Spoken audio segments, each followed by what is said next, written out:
"You're a worthless leech," my brother spat, throwing my clothes out. Now I own his house. I never thought betrayal would come from my own family. I had always believed that no matter what, blood meant something. That when you sacrificed for the people you loved, they would appreciate it, or, at the very least, respect you for it. But I was wrong. It started with a phone call. My brother Ryan's voice was shaky, almost desperate. Man, I hate to even ask, but Olivia and we're in a tough spot. I could already feel it coming. The request, the plea, the favor, disguised as a temporary inconvenience. We found the perfect house, but we're short on the down payment. Just 50 grand, that's all. We'll pay you back. I swear. Monthly installments. No problem. We just need a little help to get started. $50,000. It wasn't pocket change. It was nearly everything I had saved. Years of working overtime, of skipping vacations, of planning for my own future. But Ryan was my brother.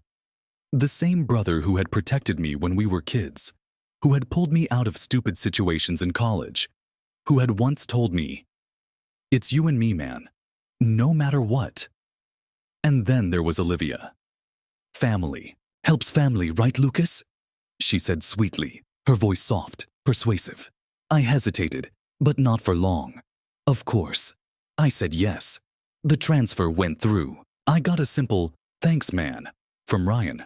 A few excited texts about how they were moving in. Then silence. At first, I didn't think much of it. They were probably busy settling in. I waited a month, then 2. When the first repayment never came, I sent Ryan a casual message, just checking in. No response. Another week. I texted again. This time, he answered, but it was dismissive. Yeah, we'll get to it soon. Don't stress, man." But I was stressing, because something wasn't adding up. I started seeing their social media posts. Olivia showing off a brand new luxury couch. Ryan raving about their custom-built backyard patio. Pictures of expensive dinners. Weekend getaways. My money wasn't paying for their house. It was funding their lifestyle. I let it slide for another month, waiting for Ryan to bring it up. He never did. So at the next family dinner, I finally confronted him. I kept my voice calm, reasonable. "Hey, about the repayments. When can I expect the first one?" Ryan just chuckled. Olivia smirked. "Come on, man," Ryan said, cutting into his steak. "You're doing fine, right? You're not exactly hurting for money." I felt something inside me go cold. He wasn't apologetic. He wasn't embarrassed. He didn't even pretend he intended to pay me back. Olivia took a slow sip of wine, barely suppressing a smile. That was the moment I knew. I hadn't lent money to family. I had given money to people who saw me as nothing more than a convenient ATM. And that was a mistake I wasn't going to let slide. Losing my job was a punch to the gut. But what came after was worse. I had always been the responsible one. The guy who worked late, who saved, who planned for the future. I never expected the ground to be ripped out from under me. When the layoffs happened, it wasn't personal, just numbers on a corporate spreadsheet, profits over people. But that didn't make it any easier. One day, I was an IT specialist with a stable career, an apartment I loved, and savings that, though dented from helping Ryan and Olivia, were supposed to keep me afloat. The next, I was unemployed, staring at severance pay that wouldn't last long. Rent, bills, food. It all became a countdown. At first, I didn't panic. I had experience. I'd get another job, but weeks passed. Interviews came and went, and every rejection felt like a crack in my foundation. I applied everywhere, took every meeting, sent out endless resumes. "We're looking for someone with different experience. We'll keep your resume on file. We've decided to move forward with another candidate." I needed time, just a few months to get back on my feet. That's when I made the mistake of turning to my brother. It wasn't even my idea. Ryan had offered. Back when I first helped him, he had said, "If you ever need anything, man, you know we got you." I should have known those words meant nothing, but I believed them. So I swallowed my pride and asked, "Just a few months. I'll pay rent. I'll help out with everything. I just need time." Olivia's voice was syrupy sweet when she answered, "Of course, Lucas. Your family. Just until you get back on your feet." That should have been my first warning. 2. First few weeks were fine. I paid $900 a month, not a small amount. But I figured it was fair. I wasn't looking for charity. And I made myself useful. I fixed their Wi-Fi, upgraded their security system, even set up their entire smart home system, linking everything, lights, thermostats, security cameras, to their phones. Olivia loved it. Ryan bragged about it. But slowly, things started to shift. They stopped inviting me to family dinners. I'd come downstairs to see 3 plates on the table instead of 4. Olivia making a point to scrape the last serving onto Ryan's plate, pretending not to notice me. Then came the whispers. Conversations would cut off the moment I entered the room. I'd hear Olivia's voice, sharp and annoyed. "Some people don't know when they've overstayed their welcome." Ryan would mutter something. A laugh. I ignored it, pretended I didn't hear. But the walls were closing in. And then one night I heard everything. "He's such a loser." Olivia's voice was dripping with disdain, living off us like a parasite. Ryan laughed, not defended me. Laughed. I know. And he actually thought we'd pay him back, as if we'd waste money on him when we could buy new furniture. I stood there, frozen. My own brother. I didn't confront them. I didn't shout. I just hit record on my phone. Because if they thought I was a parasite, they were about to learn exactly how much damage I could do. I wish I could say I packed my bags and left that night, that I walked out with my dignity intact, without giving them the satisfaction of seeing me crushed. But I didn't. I stood there, in the dark hallway, listening to my brother and his wife laugh at me, mock me. I should have been angry, furious, but all I felt was numb. They weren't strangers. This wasn't some office betrayal or a bad breakup. This was my brother, the person I had trusted more than anyone. The same man who had looked me in the eye and promised, "We'll pay you back, Lucas. Every cent. Your family." And now, here he was, laughing at the idea that I ever believed him. I didn't sleep that night. I lay in bed, staring at the ceiling, replaying their words over and over again in my head. The disgust in Olivia's voice, the casual cruelty in Ryan's laugh. The next morning, I moved carefully. I went downstairs, poured myself a cup of coffee, and acted like nothing had changed.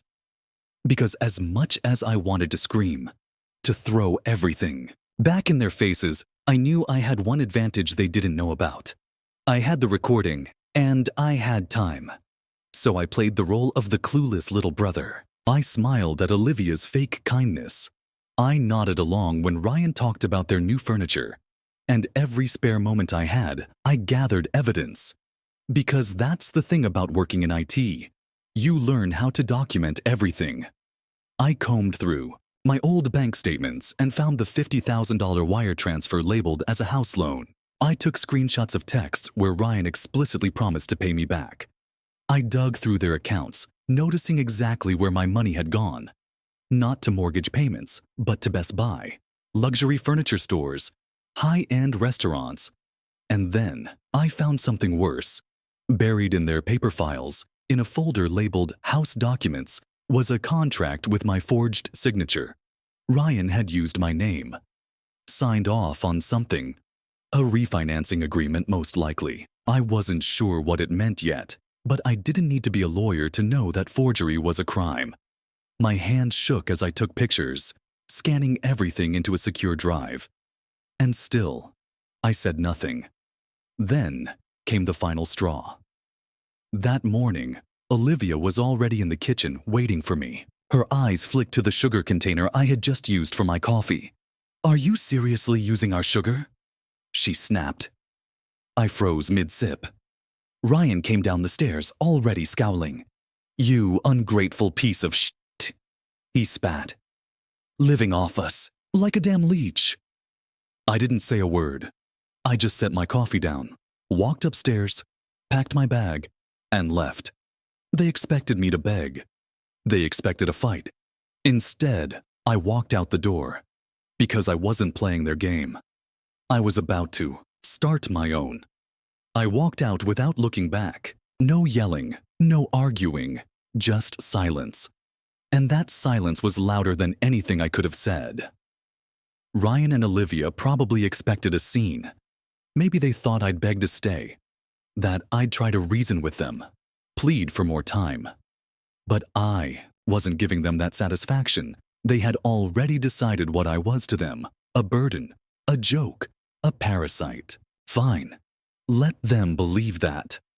I stepped outside into the cold morning air, my laptop bag slung over my shoulder. That was all I took. No suitcase, no extra clothes. Just the one thing they never thought to take away from me: my intelligence. My phone buzzed as I walked down the driveway.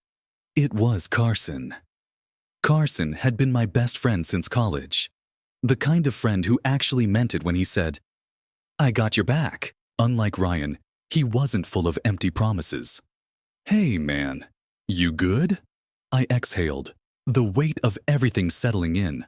"Not really. You still got that extra room?" "Always. Come by whenever." Carson didn't ask questions. He didn't pry. He just knew, and right now, that was all I needed. By the time I got to his place, the numbness was starting to wear off, replaced by something colder. Anger. Not the kind that makes you reckless. The kind that makes you sharp, focused. Because Ryan and Olivia thought they had won. They thought they had pushed me out of their lives, discarded me like I was nothing. They had no idea what was coming. I sat on Carson's couch, opening my laptop, my fingers moving before I could even think. I didn't just have proof of their betrayal. I had control. Ryan and Olivia had forgotten one crucial thing. I built their entire smart home system: security cameras, thermostats, garage doors. I had set it all up. I knew every password, every backup, every admin override. I logged in, and I started watching. Inside their home, their perfect little kingdom, everything looked normal, but not for long. First, the garage door, locked tight. Wouldn't open, no matter how many times they pressed the button on their app. Next, the thermostat, set to 95 degrees in the middle of the night. Their sleek, expensive home turning into a sauna while they slept. The security cameras, glitching, flickering on and off at random, creating shadows that weren't there. And then, the final touch: Olivia's home office. She worked remotely, needed a flawless internet connection for her high-profile client meetings, so I throttled the bandwidth, just enough to make her video calls lag, glitch, disconnect. I sat back, watching the chaos unfold through their own security feeds. They thought they had thrown me out, but I was still inside their house. I watched as the chaos unfolded in real time. It started with small inconveniences. The garage door refused to open, forcing Ryan to manually lift it in his work clothes, his frustration building with every failed attempt. Olivia's thermostat reset itself, turning their sleek, climate-controlled home into a stuffy, unbearable sauna. Their Wi-Fi, so smooth and flawless when I maintained it, suddenly lagged and disconnected at the worst possible moments. And Olivia, she had a big client meeting. I imagined her sitting there, smiling through gritted teeth as her screen flickered, the call dropping at random intervals. She had no idea why. But I did. The texts started coming in. First, Ryan, hey, weird question. Do you remember the login for the security system? It's acting up. I left him on read. An hour later, Olivia tried. Lucas, I don't know what you did, but my work setup is completely screwed. Fix it. Still, I said nothing. And then, the messages changed. The first 10 were demands. The next 20 were pleading. And after that, desperation. Ryan, bro, please, I don't know what's happening. I think the system's broken. Olivia, I lost a major client today. You need to fix this. Now. I sat back, sipping my coffee. Because here's the thing. I wasn't doing anything illegal. I wasn't hacking them. I wasn't inside their accounts. I was simply no longer providing free tech support. I had been the one keeping their world running, and they never even realized it. Now, they were learning the hard way. By the second day, the panic set in. Ryan tried calling me 7 times. Voicemails filled my inbox, each one angrier than the last. Lucas, stop being childish. Just fix the damn system. Okay, fine. We'll talk about the money, all right? Just help me out here. Damn it, man. Olivia's threatening to move out if I don't fix this. What do you want from me?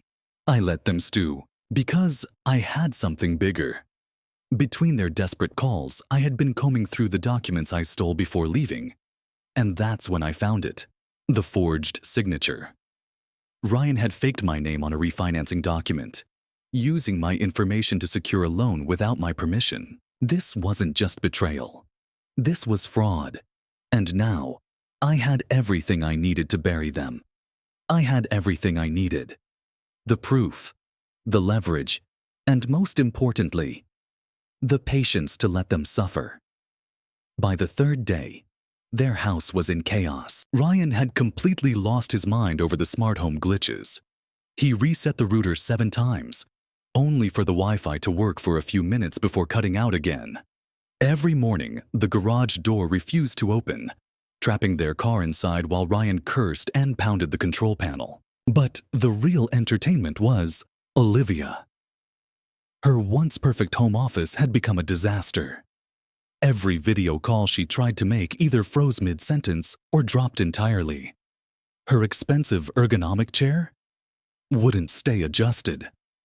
The printer spat out blank pages, and her precious security cameras, the ones she had once bragged about being the ultimate home protection. Now, they glitched randomly, creating phantom movement notifications in the middle of the night. I could almost picture it. Olivia, staring at her phone at 2 a.m., wondering if someone was outside when it was really just me, watching from afar. Then came the neighborhood gossip. Someone, not me of course, leaked a little information about Olivia's side business. You see, while she acted like an Instagram-perfect housewife, she had been running an unlicensed clothing alteration business from the garage. No taxes, no permits, completely under the table. So it wasn't surprising when city inspectors suddenly showed up at her door, demanding to see her business license. Of course, she didn't have one. And suddenly, Olivia wasn't just a frustrated wife in a house falling apart. She was now under legal scrutiny. The texts I received that night were glorious. Ryan, you need to stop this. I don't know how, but I know you're behind it.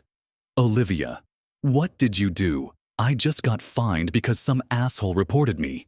Ryan, again, please, Lucas, we'll pay you back. We swear. I almost laughed. Now they were begging. But I wasn't done yet.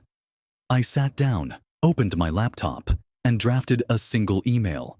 It was short, professional, cold. To the mortgage company subject, urgent fraud concern, forged signature on loan documents. I attached the high-resolution scans of the forged contract, pointing out where Ryan had signed my name without consent. I hit send. And with that, I set the next domino in motion.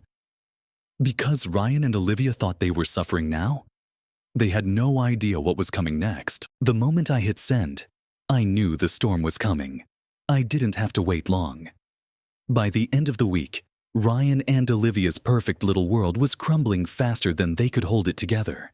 It started with Olivia's business being investigated. The fine she received wasn't just a slap on the wrist.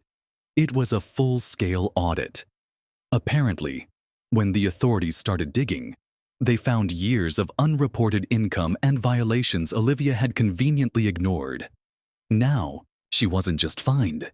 She was at risk of facing serious tax penalties. But that was nothing compared to what happened to Ryan. The mortgage company didn't take my email lightly. Forging someone's signature on legal financial documents, that wasn't just a mistake. That was fraud. Within days, Ryan received an official letter demanding an explanation. And then his employer found out. See, Ryan had a pretty cushy job at a financial firm, one that required a clean legal record. When his boss got wind of the fraud allegations, he wasn't about to take any chances. By the time Ryan realized what was happening, he was fired. Just like that, their entire income was gone, and with no money coming in, no savings left, and a mortgage company breathing down their necks. It was only a matter of time before the next domino fell. That's when I got the call. It was Ryan, his voice shaky, frantic. "Lucas, we need to talk." I leaned back in my chair, a slow smile spreading across my face. "Oh? About what? Come on, man, don't do this. We're in serious trouble. The mortgage company, they're saying we need to clear up some financial discrepancies, and I just need to explain." "Explain what, Ryan?" I cut him off, my voice calm. "That you forged my signature, that you stole from me, or that you and Olivia laughed behind my back while spending my money on useless shit." Silence. For the first time, Ryan had nothing to say. Then Olivia grabbed the phone. "Lucas, please, we'll pay you back, we swear. Just help us fix this first." I almost laughed. "Help you?" I repeated, letting the word linger. "Like the way you helped me when I lost my job? The way you threw me out of the house I paid for?" Ryan tried again. "Look, man, I get it. All right, I fucked up. But you're really gonna let this happen to us? You let it happen to yourself," I said, voice cold. Then, just for fun, I added, "But hey, good luck finding a new job. I hear companies don't like hiring people under fraud investigations." I hung up, and at that moment, I knew I had won. The eviction notice arrived 3 weeks later.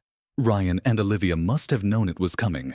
But denial is a funny thing. Even as the mortgage company started sending final warnings, even as their bank accounts dried up, they must have believed, somehow, some way, they would get out of this. But reality doesn't care about delusions, and reality hit them hard. Your house, the one I paid for, the one they threw me out of, was officially in foreclosure. I watched from a distance as their world fell apart. Ryan tried to negotiate with the bank, his voice strained and desperate, but there was nothing left to discuss. Olivia's influencer dreams had already crashed and burned after word got out about her shady business. No one was offering her brand deals anymore. Who wants to be associated with a fraud? And with Ryan unemployed, blacklisted, and drowning in debt, their options had run out. That's when Carson called me. "You ready to make a move?" Carson, my best friend, my real family, was more than just a friend now. He was my business partner. Together, we had started a property investment venture. Small at first, just buying up undervalued properties and flipping them. But when Ryan and Olivia's house hit the market, we didn't hesitate. We bought it for pennies on the dollar. The same house they laughed about never paying me back for. The same house they mocked me in. It was mine now. The day they got the final notice to vacate, I made sure to be there. Not to gloat. Okay, Maybe a little. I stood by the sidewalk, watching as movers packed up their things. Olivia was in full meltdown mode, mascara-streaked tears running down her face, yelling at Ryan about how he had ruined everything. Ryan, for once, had nothing to say. That's when he saw me. His eyes locked onto mine, anger, humiliation, and disbelief all flashing across his face. You. He spat, voice low, venomous. I just smiled. Me. Olivia looked up, and when she saw me standing there, calm, collected, victorious, something in her snapped. You did this, she screamed, marching toward me. You petty, vindictive little sht. You think this makes you better than us? I tilted my head, pretending to think. Well, considering I own this house now and you don't? Yeah, I do. Ryan clenched his fists.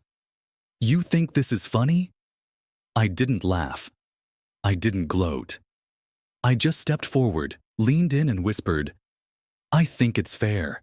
And with that, I walked past them, past the people who betrayed me, past the house that was once theirs, and into my new home.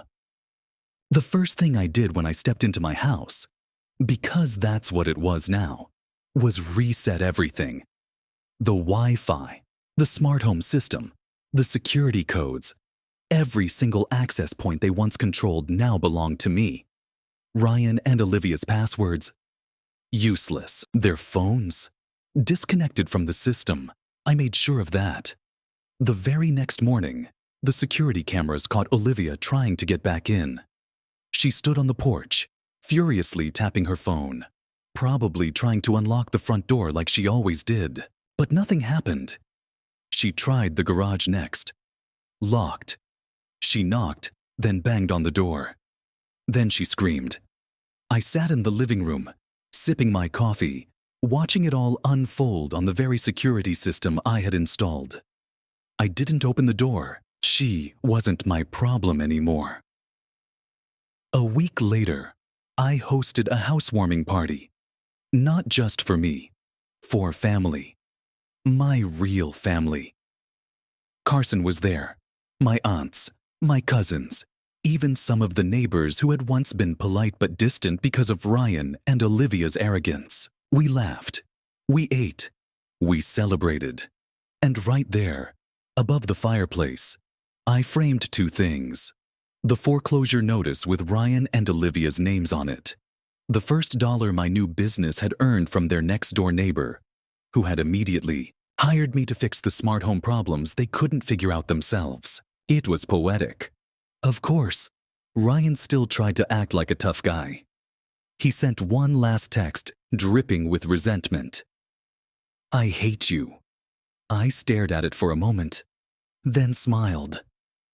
I walked upstairs into the master bedroom, the one Olivia used to brag about, and snapped a picture of the view from my new home office. Then, I sent it to him. No words, just the image. And I left him on red, because some endings aren't happy. Some are just deserved. Life has a way of revealing people's true colors when money and power come into play. Trust, but verify. No matter how close someone is, family, friends, or partners, always protect yourself. Never lend money without clear terms. And never assume people will repay kindness with kindness. When betrayal happens, don't waste energy on revenge. Focus on rebuilding yourself. Success is the best payback. Those who wronged you will eventually face the consequences of their own greed. Stay strong, stay smart, and remember, your value isn't defined by those who try to take advantage of you.